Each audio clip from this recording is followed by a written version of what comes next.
नमस्कार दोस्तों आप सभी जानते हैं कि चाहे कोई कानून हो या फिर कोई बिल्डिंग हो, उसके लिए आधार ज़रूरी है। बिल्डिंग जब एक बार बन जाती है तो व्यक्ति आगे चलकर ज़रूरत के अनुसार उसमें तोड़ मरोड़ करके उसको नया रूप, नया आकार प्रदान करता है।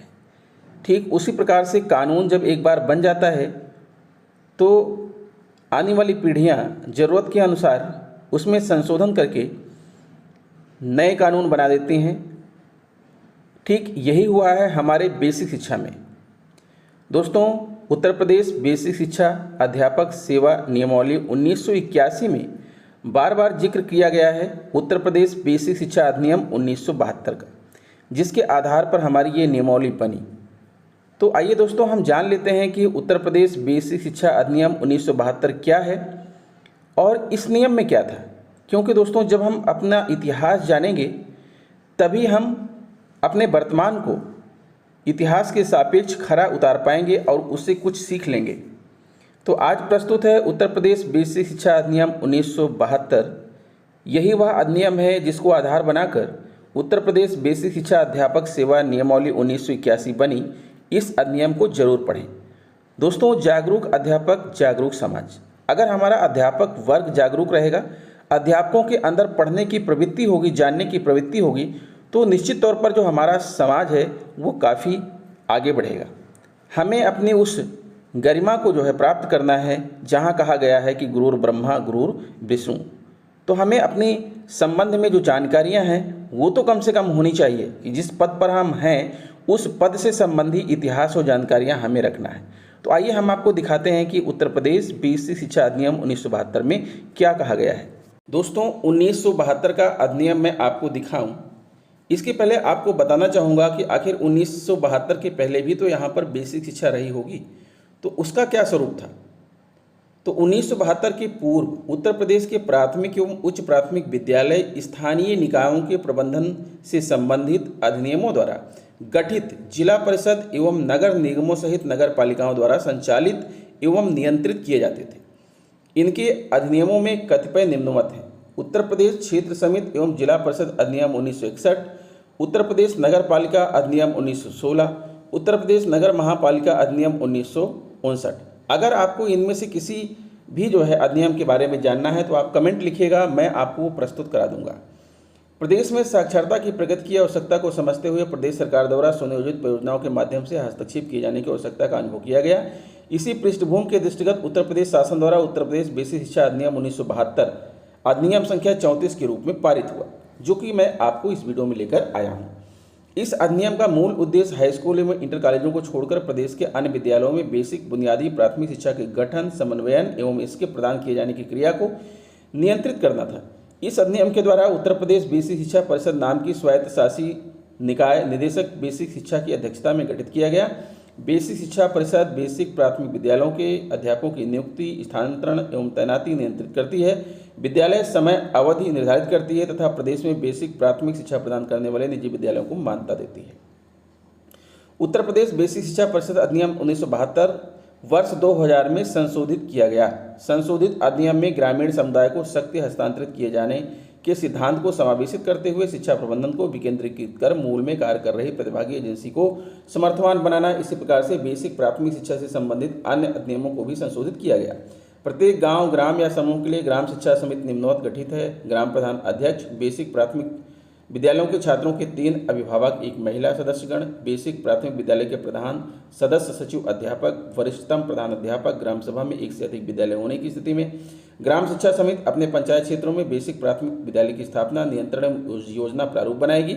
यह समिति अपने मुख्य कार्यों के अंतर्गत भवन निर्माण एवं अन्य प्रगति योजनाओं के विषय में जिला पंचायत को परामर्श देगी। तो दोस्तों, ये था 1972 के पहले की कंडीशन। और 1972 का जो अधिनियम था उसमें वर्ष 2000 में संशोधन कर दिया गया। तो चलिए हम पहले अपने इतिहास को देख लेते हैं, 1972 को देख लेते हैं, जो कि हमारे लिए एक आधार है। उसमें क्या कहा गया है दोस्तों, प्रस्तुत है उत्तर प्रदेश बेसिक शिक्षा अधिनियम 1972, उत्तर प्रदेश अधिनियम संख्या 34 सन 1972, उत्तर प्रदेश अधिनियम संख्या 5 सन 1977 तथा संख्या 12 सन 1978 द्वारा संशोधित। बेसिक शिक्षा परिषद की स्थापना करने और तत्संबंधी विषयों की व्यवस्था करने के लिए भारत गणराज्य के 23वें वर्ष में निम्नलिखित अधिनियम बनाया जाता है। संक्षिप्त नाम तथा प्रसार। यह अधिनियम उत्तर प्रदेश बेसिक शिक्षा अधिनियम 1972 कहलाएगा। इसका प्रसार संपूर्ण उत्तर प्रदेश में होगा। परिभाषाएं। जब तक कि प्रसंग में अन्यथा अपेक्षित न हो, इस अधिनियम में नियत दिनांक का तात्पर्य उस दिनांक से है जब परिषद स्थापित की जाए। बेसिक शिक्षा का तात्पर्य हाई स्कूल या इंटरमीडिएट कॉलेजों से भिन्न स्कूलों में 8वीं कक्षा तक की दी जाने वाली शिक्षा से है और पद बेसिक स्कूल का तदनुसार अर्थ लगाया जाएगा। परिषद का तात्पर्य धारा 3 के अधीन संगठित उत्तर प्रदेश बेसिक शिक्षा परिषद से है। निदेशक तथा जिला बेसिक शिक्षा अधिकारियों का तात्पर्य क्रमशः शिक्षा निदेशक उत्तर प्रदेश और जिला बेसिक शिक्षा अधिकारी के रूप में राज्य सरकार द्वारा नियुक्त अधिकारियों से है। स्थानीय निकाय का तात्पर्य जिला परिषद, अंतरिम जिला परिषद, नगर महापालिका, नगर पालिका बोर्ड, टाउन एरिया कमेटी या नोटिफाइड एरिया कमेटी जैसी भी दशा से है। परिषद का संगठन। ऐसे दिनांक से जिसे राज्य सरकार गजट में अधिसूचना द्वारा नियत करे, उत्तर प्रदेश शिक्षा परिषद के नाम से एक परिषद स्थापित की जाएगी। परिषद शाश्वत उत्तराधिकार और समान मुद्रा वाली एक निगमित निकाय होगी तथा इस अधिनियम के उपबंधों के अधीन रहते हुए उसे संपत्ति का अर्जन और धारण करने की शक्ति होगी और अपने नाम से वह वाद प्रस्तुत कर सकेगी और उसके विरुद्ध वाद प्रस्तुत किया जाएगा। तीसरा, परिषद में निम्नलिखित सदस्य होंगे। निदेशक पदेन, जो अध्यक्ष होगा। 2 व्यक्ति जो राज्य सरकार द्वारा उत्तर प्रदेश क्षेत्र समिति तथा जिला परिषद अधिनियम 1961 की धारा 17 के अधीन स्थापित जिला परिषदों के अध्यक्षों में से यदि कोई हो तो नाम निर्दिष्ट किए जाएंगे। 1 व्यक्ति जो राज्य सरकार द्वारा उत्तर प्रदेश नगर महापालिका अधिनियम 1959 की धारा 9 के अधीन संगठित महापालिकाओं के नगर प्रमुखों में से यदि कोई हो तो नाम निर्दिष्ट किया जाएगा। 1 व्यक्ति जो राज्य सरकार द्वारा यूपी म्युनिसिपैलिटीज एक्ट 1916 के अधीन स्थापित नगरपालिका बोर्डों को प्रेसिडेंसी में से यदि कोई हो तो नाम निर्दिष्ट किया जाएगा। सचिव राज्य सरकार वित्त विभाग पदेन। प्रिंसिपल राज्य शिक्षा संस्थान पदेन। सचिव माध्यमिक शिक्षा परिषद इलाहाबाद पदेन। अध्यक्ष उत्तर प्रदेश प्राथमिक शिक्षा संघ पदेन। 2 शिक्षाविद जो राज्य सरकार द्वारा नाम निर्दिष्ट किए जाएंगे। 1 अधिकारी जिसका पद उप निदेशक शिक्षा के पद से कम न हो, राज्य सरकार द्वारा नाम निर्दिष्ट किया जाएगा और जो सदस्य सचिव होगा। तो इस प्रकार से ये परिषद के गठन में कौन कौन होंगे ये आपको बताया गया। उपधारा 3 के खंड अंगा के अभिदिष्ट अधिकारी परिषद की बैठक में स्वयं उपस्थित होने के बजाय अपने विभाग के किसी अधिकारी को जिसका पद राज्य सरकार के उप सचिव के पद से कम ना हो, बैठक में उपस्थित होने के लिए प्रतिनियुक्त कर सकता है। इस प्रकार प्रतिनियुक्त अधिकारी को बैठक में बोलने और उसी कार्यवाहियों में अन्यथा भाग लेने का अधिकार होगा तथा उसे मत देने का भी अधिकार होगा।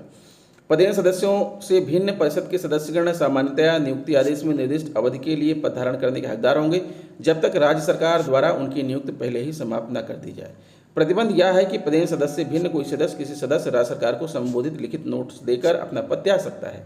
परिषद की सदस्यता में किसी रिक्ति के दौरान बने रहे सदस्य कार्य कर सकते हैं मानो कोई रिक्ति न हुई हो।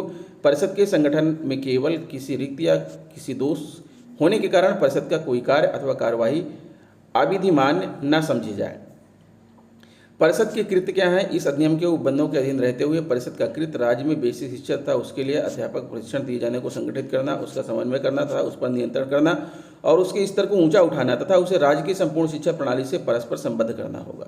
उपधारा 1 के उपबंधों को व्यापकता पर प्रतिकूल प्रभाव डाले बिना परिषद को विशेषतया निम्नलिखित शक्तियां प्राप्त होती हैं। बेसिक शिक्षा और उस हेतु अध्यापक प्रशिक्षण के लिए संशिक्षण क्रम तथा पुस्तकें विहित करना, जूनियर हाई स्कूल तथा बेसिक प्रशिक्षण प्रमाण पत्र परीक्षा तथा ऐसी अन्य परीक्षा का संचालन करना जिन्हें राज्य सरकार समय समय पर उसे सामान्य या विशेष आदेश द्वारा अभ्यर्पित करे और ऐसी परीक्षाओं में उत्तीर्ण परीक्षाओं को डिप्लोमा या प्रमाण पत्र प्रदान करना।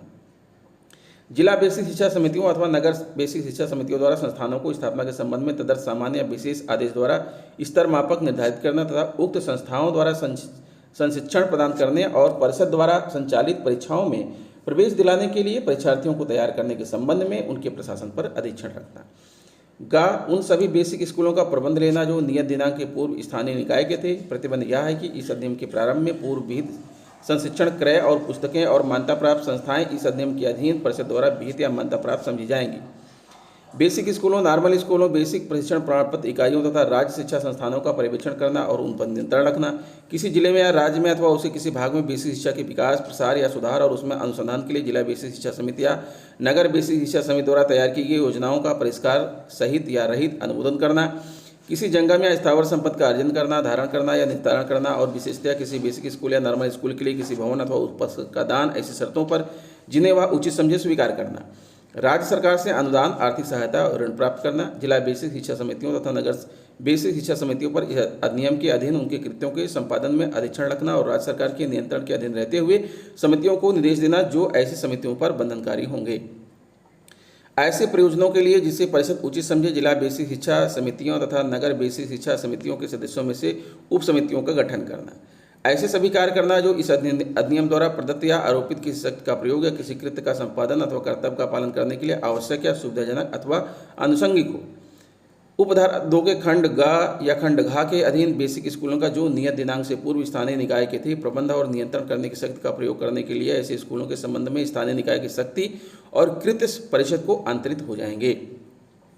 परिषद का कार्य और संचालन। परिषद और धारा 10 में अविदिष्ट प्रत्येक जिला बेसिक शिक्षा समिति तथा धारा 11 में अविदिष्ट गांव शिक्षा समिति का कार्य ऐसे विनियमों के अनुसार संचालित किया जाएगा जिन्हें परिषद राज्य सरकार के पूर्व अनुमोदन से तदर्थ बनाए।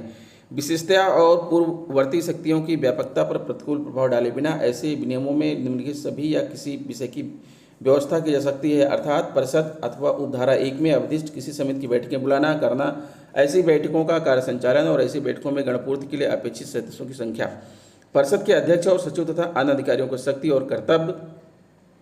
इस अधिनियम के अधीन परिषद या किसी समिति के कृत्यों को कार्यान्वित करने की प्रक्रिया। परिषद द्वारा धृत अथवा उसके नियंत्रणाधीन स्कूलों और अन्य संस्थाओं का प्रबंध। जब तक कि उपधारा 1 के अधीन परिषद द्वारा कोई विनियम न बनाया जाए, कोई विनियम जो उक्त उपधारा के अधीन बनाया जा सकता है राज्य सरकार द्वारा बनाया जा सकता है और इस प्रकार बनाए गए विनियम में परिषद उपधारा 1 के अधीन शक्तियों का प्रयोग करके परिवर्तन कर सकती है अथवा उसे विखंडित कर सकती है। परिषद के अधिकारी तथा अन्य कर्मचारी इस अधिनियम के अधीन अपने कृत्यों का दक्षता से संपादन करने के प्रयोजनार्थ परिषद उतने अधिकारी, अध्यापक तथा अन्य कर्मचारी जिन्हें राज्य सरकार के पूर्व अनुमोदन से वह उचित समझे नियुक्त कर सकती है। परिषद की तिथि, परिषद की निधि परिषद की अपनी निधि होगी और परिषद को प्राप्त सभी धनराशियाँ उसमें जमा होंगी और परिषद के सभी भुगतान उसी से किए जाएंगे। राज्य सरकार के किसी सामान्य या विशेष आदेश के अधीन रहते हुए परिषद को इस अधिनियम के उपबंधों के अधीन रहते हुए इस अधिनियम द्वारा प्राधिकृत उद्देश्यों अथवा प्रयोजनों के लिए ऐसी धनराशि जिसे वह उचित समझे व्यय करने की शक्ति होगी। लेखा तथा लेखा परीक्षा। परिषद उचित लेखा तथा अन्य संगत अभिलेख रखेगी और ऐसे प्रपत्र में जिसे राज्य सरकार सामान्य या विशेष आदेश द्वारा निर्दिष्ट करे वार्षिक लेखा विवरण तैयार करेगी।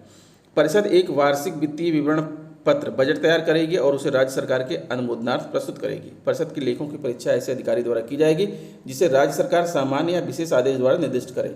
लेखा परीक्षा प्राधिकारी द्वारा यथा प्रमाणित परिषद के लेखे और लेखा परीक्षण प्रतिवेदन राज्य सरकार को प्रतिवर्ष भेजे जाएंगे। कर्मचारियों का स्थानांतरण। दोस्तों, ये जो है PDF है, इस PDF में कुल हैं, देख पा रहे हैं आप, कुल 11 पेज हैं।